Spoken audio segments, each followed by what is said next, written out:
చట్టాల్లో ఉన్నటువంటి భక్తులందరికీ విజ్ఞప్తి, ఇంకా నవగ్రహాల కార్యక్రమం ముఖ్యమైన ఘట్టం ఉంది, దయచేసి కూర్చోగలరు.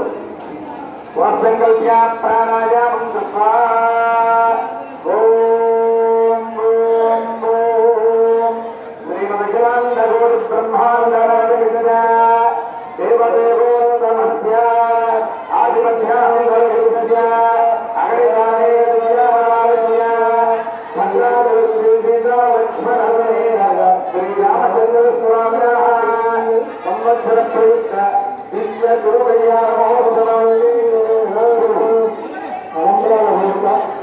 భద్రాచలంలో ఈ తలంబరాలు చాలా విశేషం కలిగినటువంటివి. శంకరాచార్యుల గారు ఈ స్వామిని సేవించుకున్న తర్వాత ఆయన రామకర్ణామృతం అనేటువంటి స్తోత్రంలో చెప్తారు.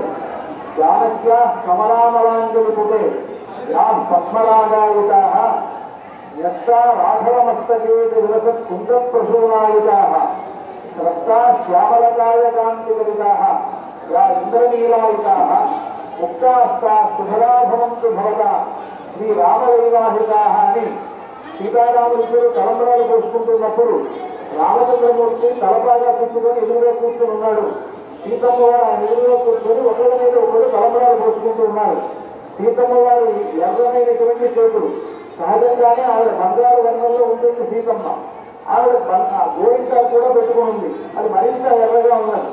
తెల్లమైనటువంటి ముత్యాలు ఆవిడ చేతిలో ఎర్రదనాన్ని సంతరించుకున్నాయి, అంటే కలగాలాగా అయినాయి. అలా ఉండేటువంటి ఆ తలంబరాలను సీతమ్మ వారు తన చేతుల్లోకి తన దోషులతోటి రాముని తలపాగా పెట్టుకున్నటువంటి రాముని తల మీద వేయగానే ఆయన తలపాగా తెల్లగా ఉంటుంది కదా, మల్లెపూలు లాగా కనిపించినాయి. అక్కడి నుంచి తల మీద నుంచి జారుతూ ఉంటే రాముడు నీలమేఘం రాముడు కనుక ఇంద్రనీలమడులాగా చూస్తూ ఉన్నాయి. ఇలాగ ఒక్కొక్క సందర్భంలో ఒకే తెల్లమైనటువంటి ముత్యం సీతమ్మ వారి చేతిలో ఎర్రగాను, రాముడి తలలో తెల్లగాను, మళ్ళీ రాముడి వేడి మీద నల్లగాను కనిపించేటప్పటికీ ఇది చాలా అద్భుతమైనటువంటి వర్ణనాతీతమైనటువంటి ఒక అద్భుతమైన రంగులతో కూడినటువంటి ఒక రత్నముల యొక్క వేడుకలాగా ఉంది అని వర్ణిస్తారు.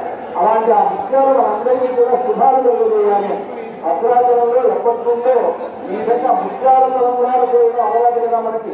మామూలు తలంబరాలతో పాటు ముత్యాల తలంబరాలను కూడా స్వామి వారికి మనం పోస్తాం.